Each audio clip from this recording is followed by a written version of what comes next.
Well, hello you bearded bastards, and welcome back once again to Dwarves of Watermaster, where, as you may remember, we were just able to withstand a fairly titanic goblin siege just now. Yeah, it was a pretty bad one too, the worst we've seen by far. The goblins of this region seem fairly aggressive, which actually, you know what, I'm gonna say that's gonna work out for us in the future, because if we have a look up top, you'll notice our reservoir, which is still filling right on up. It's still going to take quite a bit to do, but it's getting there. At least the process has begun, and there doesn't appear to be any major problems going on. Soon we'll get it to work for us. I'm trying to get a gauge of how long it'll take, and right now it's about 1 or 2 units out of 7 filled just on this first level here, and there are 8 levels. So yeah, it's going to take quite a bit, but that's fine. These goblins and their terrifying beak dog wards will not be getting in. And if they did get in, we'd be absolutely ruined. Man, I still can't believe we took on all those trolls that last time. Just a bunch of peasants too. Imagine if we had some actual skill. Might have to start training up a proper military. That'd be a good idea, I think. Oh, you know what? I was just going to say too, I thought we had a second vampire in the fortress, and so we were sleeping over here in our temple tomb area again. But there hasn't been any sign of the bastard, so I thought they may have been killed. But right here, we have another dwarf, found completely drained of blood. So let's have a look to see if there were any witnesses. Oh yeah, pretty definitive I'd say. A bunch of our dwarves witnessed Rakhust-Sash-Hashablel, the traitor, do the deed. So let's go find that bastard and have a look. Oh yeah, here they are. Currently over here in our temple, praying to Shoveth Sinful-Hated, the Nightmare of Confusing. Which sounds like a bit of a dastardly deity if you ask me. Of course, what the hell do I know? Tell you what, how about we have a look at this deity? The Shoveth Sinful-Hated, the Nightmare of Confusing, is a deity of the clean trade. Most often takes the form of a male dwarf and is associated with lies, treachery, and trickery. Really though? Of course you'd be praying to this god right after drinking someone's blood. Let's have a look at this dwarf too. His hair is extremely long, he has low cheekbones, he has a very high-pitched voice, his nose bridge is slightly convex, his hair is white, red flag. His skin is dark tan, his eyes are raw umber, his eyes are slightly protruding, and notice I didn't mention a single thing about a beard. This guy too, just like that last one. Okay, dwarves, we gotta start getting like red flags up all over the place when these dwarves come in and they do not have a beard, and they have long white hair, and are just kind of generally creepy in the first place. Might be a vampire, just keep an eye on him, please. Actually, a better idea than that. How about you just lock your bedrooms when you go to sleep? Would also be a great idea. And so yes, like with that last vampire there, we're going to take this guy and drag him downstairs, where we've already prepared a little cell for the guy, identical to that last one really. And actually that's the whole reason we haven't started that mist generator in the main meeting hall there. I wanted to get both these bastards down underground before we did, just so we can get their cells nice and filled up with water. Remember that was the plan? And as you can see, that's exactly where the bastard's being pulled right now, down underground, into a cell from which he'll never escape.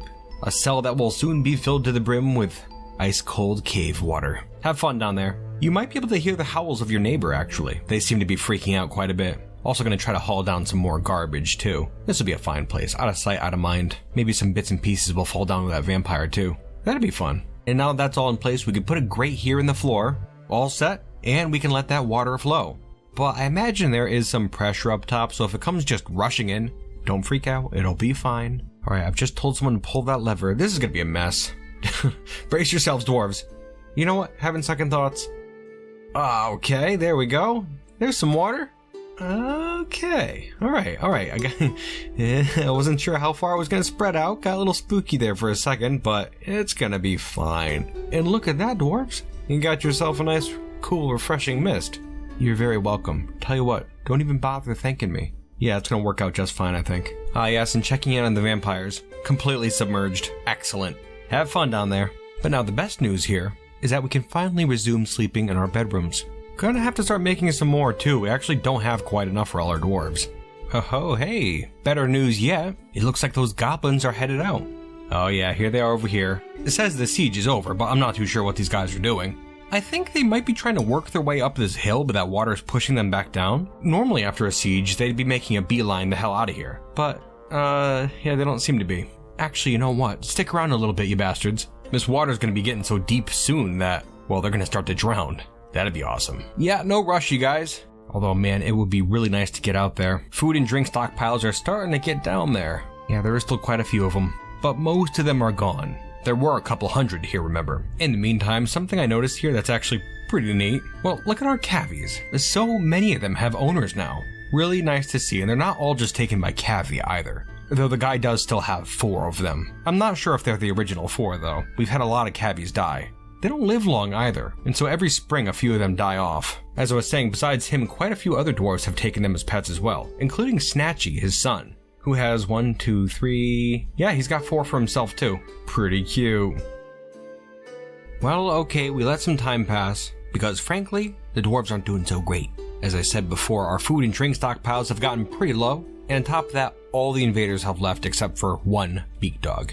So we have to risk it. We're coming out now because we need a drink. And we should start gathering plants too. Actually, this entire time we haven't had any farm at all. We've just been gathering plants. And so yeah, we have to get straight to that. Also, in the meantime, well, remember down underground here, we have this pen here. This one's for the cavies, but we also have a farm area too. And then of course we also have our well. All these need water. And for the current system that we have in place, it requires the reservoir to be completely filled, which I don't think we can manage before another siege comes. So we have to figure out a way to get this all wet.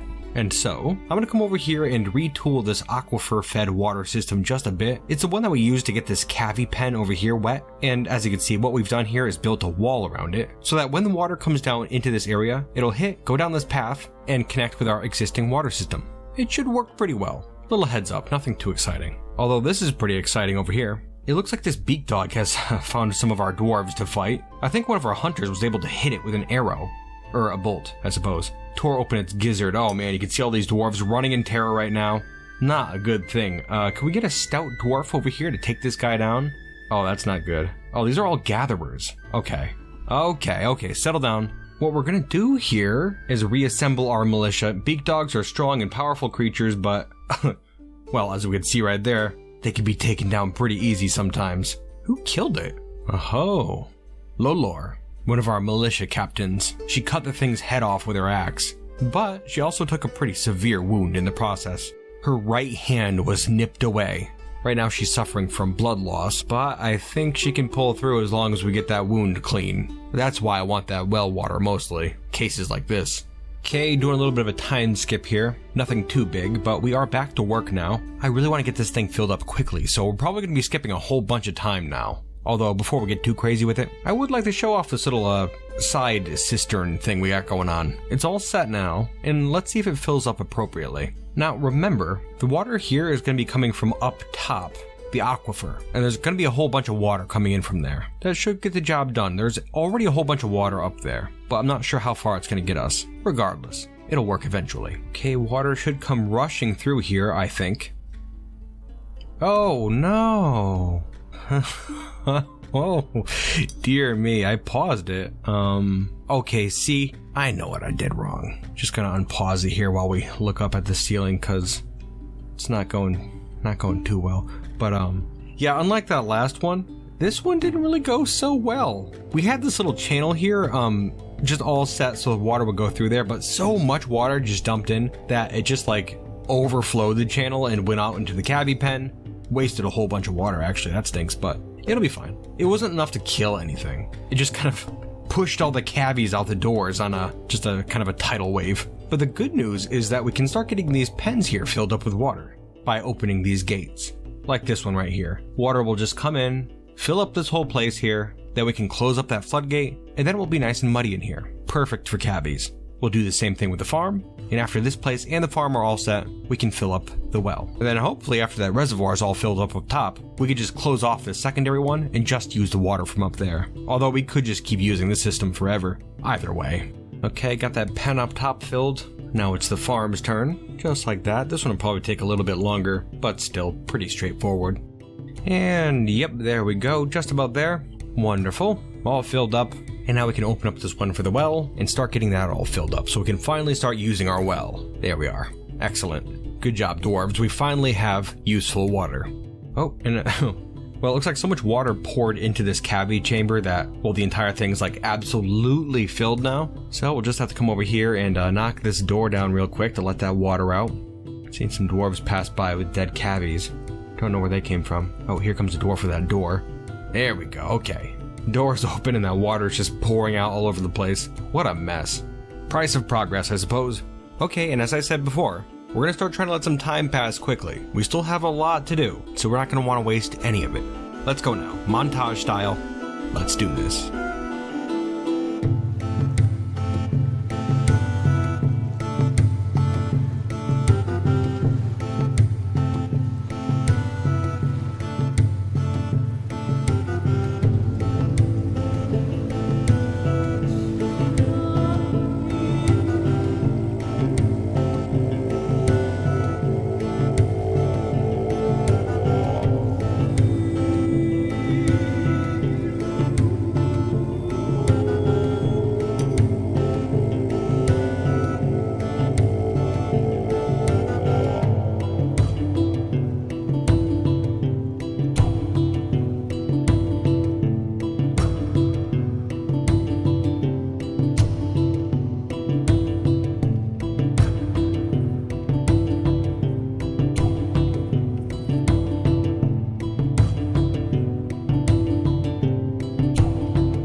Time jump concluded.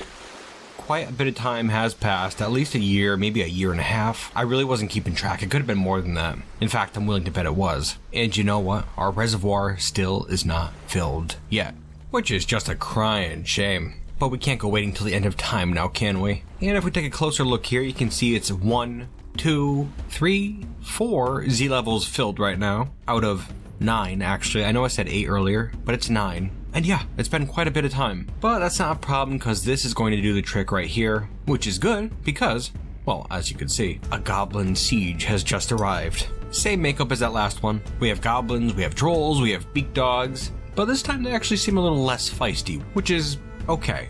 I was really hoping for another huge goblin siege, but this will have to do. Now, looking underground here, you can see our dwarves are nice and tucked away in the fortress, safe and sound for the most part, which is good because now it's time to pull some levers. Okay, so the first lever we're going to pull is over here, and that'll close up this lower gate that leads into the fortress. Just like that, very good. And the second one we're going to pull is right up here, the surface gate. This will allow those goblins to come down to the fortress. Actually, you know what? I'm not sure if they will, just because we close that lower gate. It's always something I forget to take into account. We'll have to open up this lower gate here. The dwarves are in the burrow, so they shouldn't go walking out. But of course, I guess you never know. Okay, yes, now that that lower gate is open, the goblins are going to start migrating over here towards the surface entrance. Wonderful, yes. Come right in, you bastards. Now we're just going to have to let these goblins progress a ways down the hallway here, and hopefully they get their asses moving too. The trolls are always so much quicker, and if they get to the fortress before the goblins, we'll have to close up that lower gate. It'll be a big thing.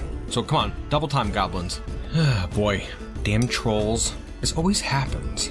The trolls just sprint straight in. Kind of annoying. I'd actually gone over here and purposefully made a bunch of statues to help try to slow them down. Trolls like to knock over statues and just cause a mess like that, so here's hoping it works a little bit anyways. Although they don't seem to be having much trouble at all knocking those statues over. A minor delay for them. I did just see one go down though. Damn it, okay. We're gonna have to close up this lower gate now. Hurry up, let's go. Close up that gate, you dwarfs. Please, hurry up. Close the gate, please, dwarves. Okay, there we go. Whew.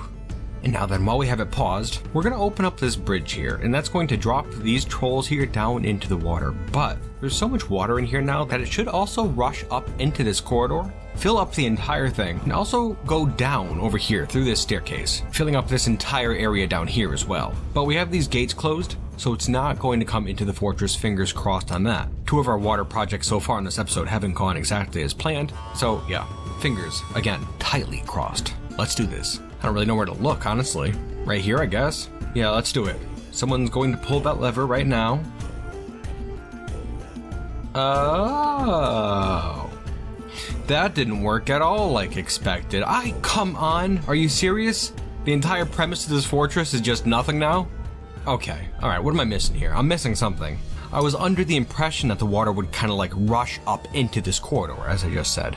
Are we serious? Are we really doing this? Okay, this is gonna get finicky then, if that's what we're doing. I guess we'll just close up this bridge again and hope that someone eventually wanders across so we can just drop them down into the water. Okay, again, this really isn't working the way I thought it would. I thought for sure this entire thing would be filled up with water, as I had said at least a couple times now. That's a damn shame. Giant fart noise, I guess. Well, thank you for watching, you bearded bastards. I'm kidding, we're not wrapping up just yet. But, ooh, that does suck, doesn't it? Hey, okay. Got a couple of them. Man, this is lame. Like, I don't know why this is working like this, though, is the thing. Is it the bridges, I wonder? The fact that they're bridges, maybe they, like, hold the water down below or something? I wonder if that's it. That actually kind of makes sense. I wonder if we were to get rid of one of these bridges, if the water would just flow freely. This whole thing would have worked a lot better if we just kind of like open up the sides. Yeah, just put bridges in the sides. Actually, nothing would fall down into the water. The water would just flow in from the sides. Damn it. Well, I'm still holding out some hope. But for now, we'll just close up these bridges again. And just keep trying, I guess. We could just really kind of keep flipping them open and closed and kill everything on here. It'll work eventually. Yeah, see? There we go. Bye-bye, you bastards. Some more time has passed. The siege is over. These goblins and trolls and stuff are just trying to get out of here now. It's going to be pretty impossible to kill all the goblins and trolls that are still locked up in this corridor. And on top of that, a migrant wave just arrived. So the only good way to get all these things out of here is just to open up the top gate, close this bridge, and just let them all run out. But the migrants are going to come running in too, causing them all to be dead. Yeah, there we go. Dead. Alright, you killed them. You satisfied? Get the hell out of here, you maniacs. I'll tell you what. Just before we finish up here, I want to check out that whole bridge theory I had. I want to see what happens if we get rid of one of these bridges. I'm thinking the water should just come rushing in. But I guess I don't know. I didn't take into account all these dwarves running around up here. We've got that lower gate closed though, so it shouldn't drown out the fortress. Here's hoping anyways. Oh man, this is gonna be bad. Alright, get the hell off the bridge, everyone. Get off the bridge. I don't know what the hell's gonna happen. Huh, okay. Never mind. I guess a bridge has no effect on water pressure. I mean, I know for a fact in the past I've tried things like this, and water isn't typically kept out in this fashion. It makes sense in real life, like we could be pressurized so the water can't like go rushing in, but I'm pretty sure it doesn't typically work like that into our fortress. Well, we have one last fun thing we could try, and will definitely have to be the next step if we're going to retool this reservoir. Although, you should probably get the hell away from there, my dwarf. Oh, that was close. Oh, never mind. Okay. Yeah, we open up the reservoir drain here, so all the water is rushing out now. That should make it so we could, mess around out in the reservoir a bit. The dwarf was pretty lucky to not be killed by the bridge, but yeah, they're gonna be drowning pretty soon. Man, look at that water spread out. That's pretty wild, huh? Yeah, look at that. All that mist all over the place dropped right on down. Pretty cool. Oh, Erel Kun, Watermaster. How you've been a bit of a disappointment. It's been fun. It really has been fun. But I think at this point we're going to start wrapping things up, and I'm going to start talking to you guys a little bit more frankly. Pretty neat. This whole experience was okay, I'd say. You know, I was mentioning before that this bridge thing here, it is a bit disappointing to me, just because, as I've said, I've done stuff like this before and had the water just go up into an area. And I know at least a few of you people out there doubt it, because I see it out in the comments, but I got some footage right here. This is from an old fortress where I pretty much did the same thing as right here. Made a big reservoir, a wall around it. Fortress was called Gomathzon, and I had built a little like diving bell sort of structure, thinking that the water would stop like at the entrance to the bell. kept out by air pressure or something. I don't know what I was thinking. But the water just rose up into the structure. No problem at all. So that's what I was thinking of. I thought for sure water would just rush up into this tunnel here, just like in that old fortress. But here we are. Learn something new every day. And actually, you know what? This right here, now that I know this, I can use this. So apparently you could just make underground or underwater tunnels like this and just have it open up safely from the bottom. I guess, if that's how it works. I'll have to toy around with it more in the future. The mechanics in Dwarf Fortress. Always throwing you those damn curveballs, I'll tell you. Another thing I'd have to mention is that we've been attacked by elves for the past couple years. They've been coming fairly regularly. It's annoying. And I didn't bother mentioning it just because we had that whole water thing I wanted to focus on. Anyways, not a big deal. They are currently here and they're locked out. But I noticed they were attacking something I couldn't see. A werebeast. I checked the combat log and it was a were elephant, which is pretty interesting. They were going to town on it for quite some time and I just kind of let them have fun with it. I'm not sure if they killed it or not, but right now, currently, the game is paused, as you can see. And note, please, that there are a couple of were-elephant elves down here amongst the elves. Yeah, have a look here. We have 1, 2, 3, 4, 5 were-elephant elves in that group. That's pretty neat. And actually, you know what? Here, I'm going to unpause it. And, well, as you can see, they don't appear to be aggressive with these elves. I don't know why, but it looks like the elves and the were-elephants have formed an alliance, much to the chagrin of Errol Kun. Dwarf Fortress always surprises you with stuff like that. The water thing doesn't end up working like you think it is. Disappointing. Then you take a look out here and you see some were-elephants commingling happily with some elves. Love it. It's pretty neat. Had to point that out. Now then, let's see. As for other points about this fortress, well, this is the first longer fortress I've run in this current update of Dwarf Fortress. And in this update, one of the big changes is the stress system. It's been toned down a bunch. And I've heard a lot of different things from different people. Some people really hate it. Some people really like it. And I am one of those people. I really like it. And, you know, the people who hate it say the game's too easy now. And yeah, I mean, it's easier. It definitely is. But the game, in my opinion, kind of sucked before in a lot of ways, but I think right now it's where it's got to be.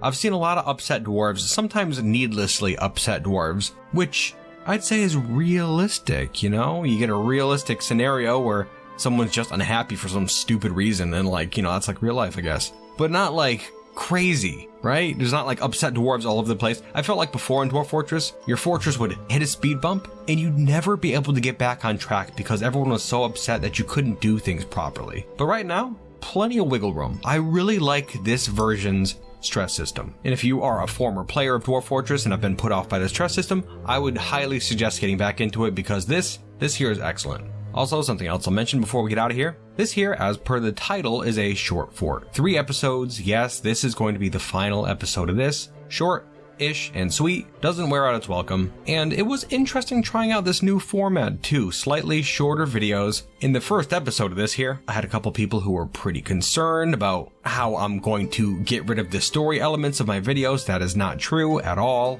It's a short fort. I've done these in the past. Usually these are just to try out some sort of a game mechanic or some sort of a challenge, or even some sort of a story thing.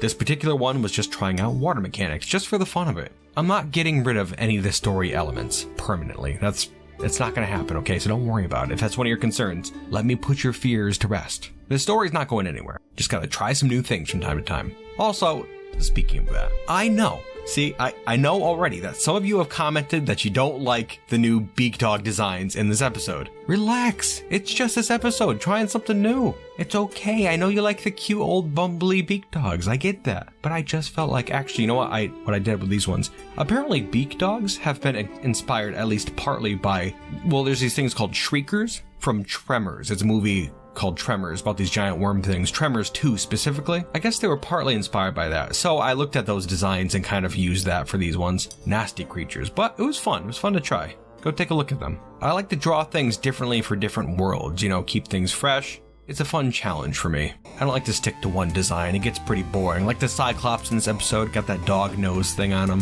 Thought that was pretty neat, fun. Gonna have to try that in the future. Just have an episode where I draw creatures from Dwarf Fortress. Yeah, I like that. Anyways, my bearded bastards, gonna tell you what, really appreciate you watching. It means a lot, as always, and I certainly hope to see you next time, here with Dwarf Fortress. And until then, you bearded bastards,